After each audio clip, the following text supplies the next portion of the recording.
नमस्कार दोस्तों। आज हम लोग बात करेंगे ऋतुओं के बारे में या सीजन के बारे में। तो हमारे जो संस्कृति में या हमारे रहन सहन में ऋतुओं का बहुत इम्पोर्टेंस है। जो भी हमारे त्यौहार होते थे वो ऋतु के हिसाब से ही होते थे। अगर सोचिए कि आपके बिल्कुल भीषण जाड़े में अगर होली का त्यौहार मना दिया जाए तो अजीब होगा। अगर बहुत बरसात चल रही हो उसमें दिवाली मनाई जाए तो हो नहीं सकता। तो ऋतु जो है और त्यौहार का, ऋतु और त्यौहार का आपस में बहुत एक जुड़ाव होता है। लेकिन चूंकि जलवायु परिवर्तन काफ़ी हो गया है तो ऋतु और त्यौहार में थोड़ा मिसमैच हो गया है, क्योंकि हम लोग का जो त्यौहार होता है वो ल्यूनर मंथ के हिसाब से होता है और ऋतुएं तो फिक्स होती हैं, लेकिन ऋतु में परिवर्तन के कारण थोड़ा ये आगे पीछे हो गया है। तो मैंने ये जो वीडियो बनाया है ये ऋतु से त्यौहार का रिलेशन के लिए बनाया है। इस पे थोड़ा मंथ के हिसाब से आगे पीछे हो सकता है, तो देखिए। तो ये गाना सुनिए पहले।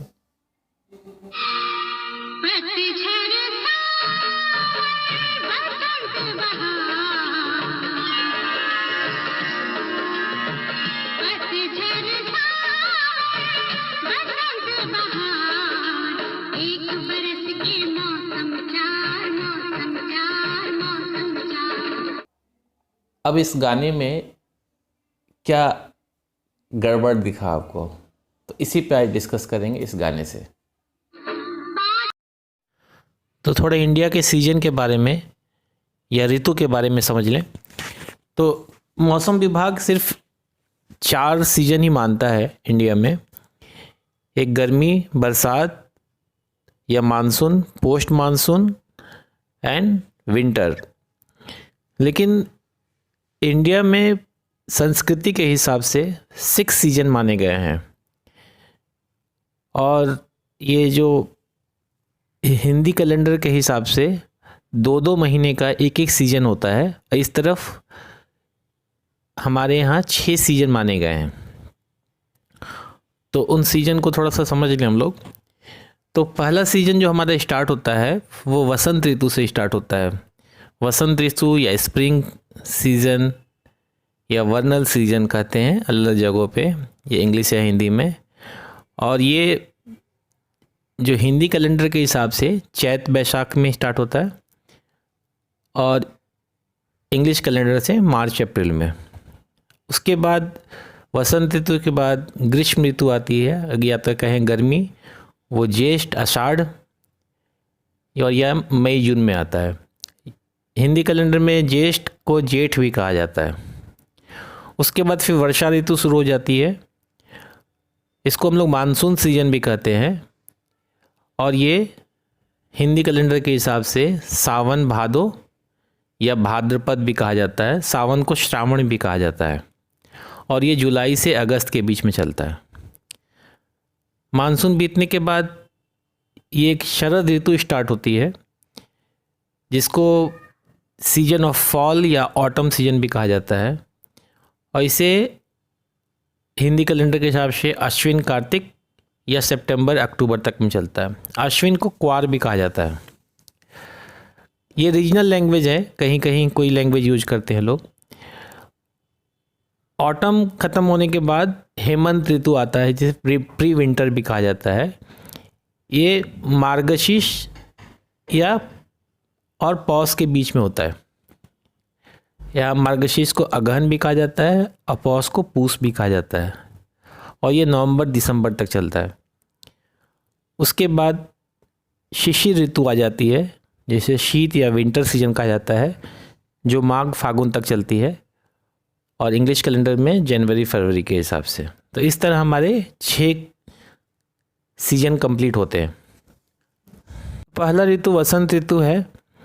ये इक्विनॉक्स से जब स्टार्ट होते हैं 20 से 22 मार्च के बीच में, तो वसंत ऋतु का कहा जाता है, स्टार्ट हो जाता है, जहाँ पे डे नाइट ऑलमोस्ट बराबर होते हैं। वसंत ऋतु को हमारे साहित्य में बहुत इम्पोर्टेंस दिया गया है। इसे ऋतुओं का राजा भी कहते हैं।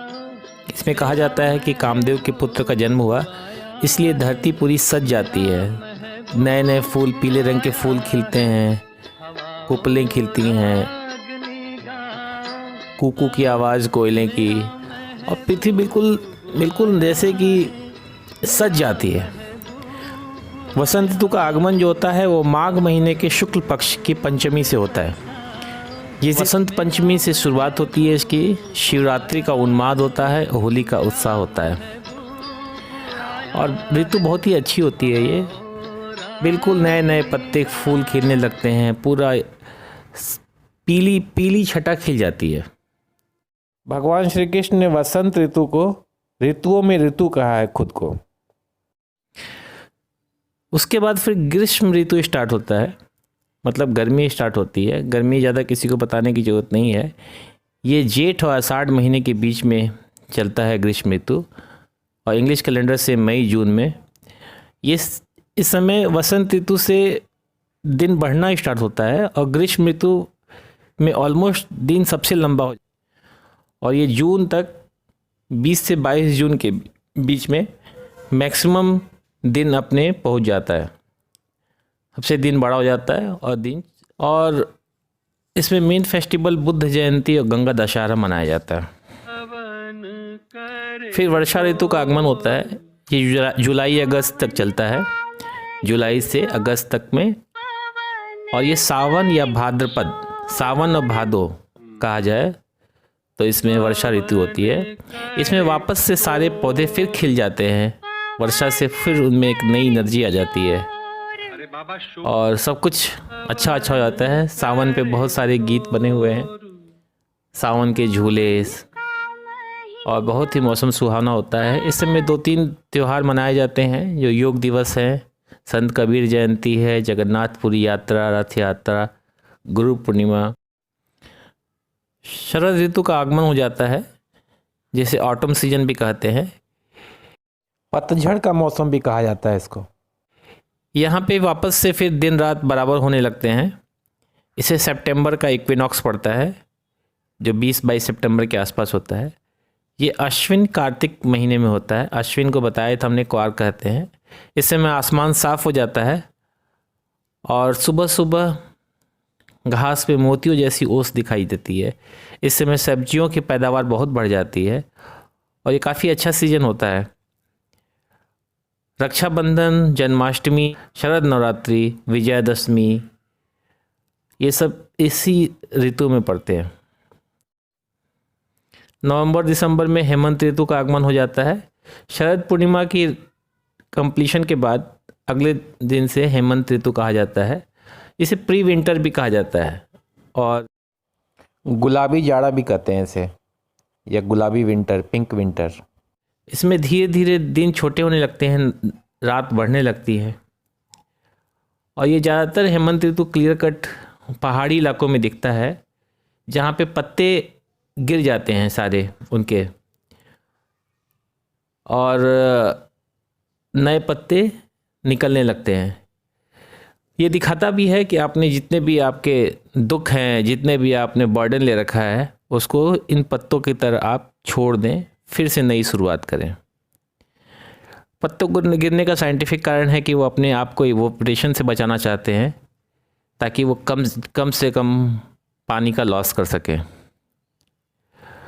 इस सीज़न में दिवाली, नरक चतुर्थी, ये 6 सीज़न पूरे, दीपावली, भाई दूज, गुरु नानक जयंती एक साथ आते हैं। हल्की सी ठंडक भी रहती है इसमें मैदानी इलाके में, और बाकी उस साइड पहाड़ी इलाके में काफ़ी ठंड पड़ जाती है इस वक्त। इसके बाद फिर शीत ऋतु या विंटर सीजन स्टार्ट हो जाता है, जिसमें छोटे हो जाते हैं, रात बड़ी हो जाती है, और पहाड़ी इलाकों में बर्फ़ से पूरी ढक जाते हैं, और मैदानी इलाके में काफ़ी ठंड बढ़ जाती है। ये जनवरी फरवरी के बीच में होती है, और इसमें मेन लोहड़ी, क्रिसमस, ये सब त्यौहार आते हैं। ये दिखाता है कि ऋतु सफ़ेद हो गई हैं, बाल उसके सफ़ेद हो गए, मतलब ऋतु की एज हो गई है। तो ये ऋतु परिवर्तन भी एक तरह का उम्र का पड़ाव दिखता है साहित्य रूप से। तो आपने देखा इसमें पतझड़ एक अलग सीजन है, ऑटम सीजन। सावन महीने का नाम है, लेकिन बेसिकली सीजन होता है मानसून सीजन या वर्षा ऋतु। बहार सीजन और वसंत सीजन एक ही है, तो इसमें 3 सीजन थे और 1 मंथ था। बस इतना ही बताना था। धन्यवाद।